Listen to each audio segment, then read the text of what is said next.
Hello everyone, आज मैं आपके लिए एक और नई वीडियो के साथ आया हूँ। ये वीडियो बहुत ही इंटरेस्ट है, आप इसको पूरा लास्ट तक देखिए। तो चलो आज की वीडियो स्टार्ट करते हैं। आज की स्टोरी की जो टाइटल है अ पाउंड ऑफ बटर, मतलब कि 1 पाउंड मक्खन। क्या? 1 पाउंड मक्खन। तो चलो स्टोरी को स्टार्ट करते हैं। There was a farmer who was selling a pound of butter to a baker on daily basis. There was a farmer, मतलब कि एक किसान था। देयर मतलब वहाँ होता है, इसका मतलब ये नहीं कि वहाँ एक किसान था। ये पास्ट में यूज हो रहा है, तो हम इसका मतलब ये करेंगे कि एक किसान था। हु वॉज सेलिंग, ये क्या हो गया? ये पास्ट कंटिन्यूअस टेंस से। क्या है? पास्ट कंटिन्यूअस टेंस से। वॉज मतलब था, और फिर सेल का मतलब होता है बेचना, और सेल में जब आईएनजी लगा है, इसका मतलब ये पास्ट में कोई कार्य हो रहा था। पास्ट में कोई कार्य हो रहा था। तो चलो इसको वर्ड टू वर्ड ट्रांसलेट करते हैं। हु हु मीन्स जो। हु मीन्स यहाँ क्या हो रहा है? जो प्रतिदिन। जो क्या? प्रतिदिन एक बेकर को 1 पाउंड मक्खन 1 पाउंड मक्खन बेच रहा था। ठीक है, 1 पाउंड मक्खन बेच रहा था। One day the baker decided to weigh the butter. एक दिन बेकर एक दिन बेकर मक्खन को तौलने का फैसला किया। डिसाइडेड का मतलब होता है फैसला किया, और वेग का मतलब होता है तौलना। To see if he was getting the right amount, यह देखने के लिए कि उसे सही मात्रा में मिल रहा है या नहीं। ठीक है, अमाउंट का मतलब होता है मात्रा, और राइट का मतलब तो आप सब जानते हैं, सही होता है। और गेटिंग का मतलब होता है मिल रहा था, यानी कि कोई चीज मिल रहा है। When he weighed the butter, यानी कि जब वह बटर को तौला। he got to know he got to know मतलब कि तब उसे पता चला, है ना, that he was not getting proper amount. that means कि he means उसे उचित अमाउंट उचित मूल्य में नहीं मिल रहा था। एंग्री अबाउट दिस, इस बात पर गुस्सा था। एंग्री मीन्स गुस्सा होना या क्रोधित होना। अबाउट मीन्स इसके बारे में। ठीक है। He took the farmer to court. He took यानी कि वह फार्मर मतलब कि किसान होता है, आप सब जानते हैं। टुक मीन्स ले गया या फिर लाया, ले गया, है ना। तो पर ही टुक उसे भाई किसान को कोर्ट पर ले गया। द जज आस्क्ड द फार्मर, जो वहां पर जज था, न्यायाधीश था, उसने किसान से पूछा if he was using any measure to weigh the butter, मतलब कि इफ का मतलब होता है अगर। ही मीन्स वह या उसने, है ना।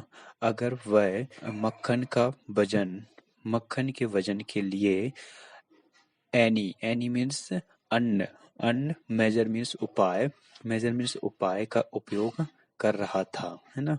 यानी कि मक्खन को तौलने के लिए, मक्खन के वजन के लिए अन्न उपाय का उपयोग कर रहा था।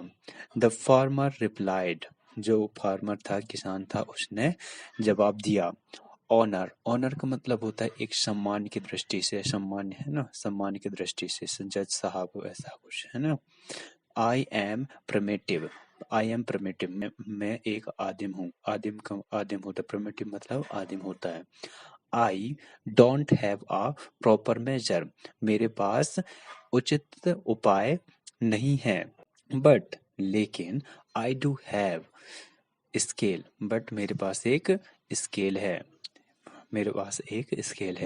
द जज आस्क्ड, फिर जज ने पूछा, न्यायाधीश ने पूछा।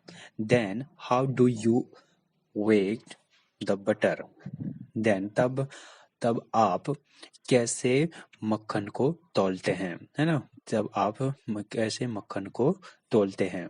द फार्मर रिप्लाइड, फार्मर ने जवाब दिया। द फार्मर रिप्लाइड, फार्मर ने जवाब दिया। यूर ऑनर, यूर ऑनर मतलब कि जज साहब, है ना, जज साहब। Long before the baker started buying butter from me. Long before means बहुत समय पहले, है ना, बहुत समय पहले। द बेकर, जो बेकर था, मुझसे यानी कि मक्खन खरीदना शुरू किया था। मक्खन खरीदना शुरू किया था। बहुत समय पहले जो बेकर था वह मुझसे मक्खन खरीदना शुरू किया था। I have been, I have been मतलब कि ये प्रेजेंट परफेक्ट कंटिन्यूअस टेंस है, यानी कि कोई काम हम करते आ रहे हैं।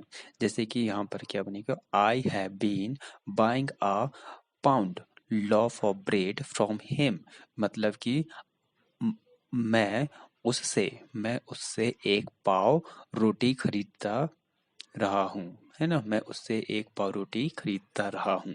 Every day when he waker brings the bread, है ना, वेन एवरी डे यानी कि प्रतिदिन। वेन मतलब कि जब। The baker, baker means bring means लाता था। द ब्रेड यानी कि जब बेकर रोटी लाता था। आई पुट मैं रखता था। इट मीन्स इसे। ऑन द स्केल यानी कि उसे रोटी को स्केल में रखता था, है ना। And give him the same weight in butter, और मैं और गिव हिम मैं उसे देता था, यानी कि सेम बराबर मात्रा में बटर, है ना, बराबर मात्रा में बटर, यानी कि एक तरफ उसको रोटी रख देता था और दूसरी तरफ मक्खन रख देता। उन दोनों के जो बराबर मात्रा में था उसको मक्खन दे देता और उसके बाद उसके बदले में रोटी ले लेता। If anyone is to be blamed it is the baker, अगर किसी को यानी कि एनिमल मीन्स किसी को दोष देना है तो वो बेकर को दो, है ना, अगर किसी को दोष देना है तो वो बेकर को दो। जो स्टोरी की मोरल है, moral of the story, in life you get what you give, don't try to cheat other, मतलब कि जीवन में आपको वही मिलता है जो आप देते हैं, दूसरों को धोखा देने की कोशिश ना करें। मतलब कि जाहिर सी बात है कि आप अगर सामने वाले से रिस्पेक्ट चाहते हैं तो आप उसको रिस्पेक्ट दें। आप किसी को धोखा देने के बारे में बिल्कुल भी ना सोचें, ताकि वो पलट कर आप पर ही आएगा। मैं उम्मीद है कि आपको ये स्टोरी पसंद आया होगा, तो प्लीज़ पसंद आया है तो लाइक शेयर एंड सब्सक्राइब कर देना। Thanks for watching.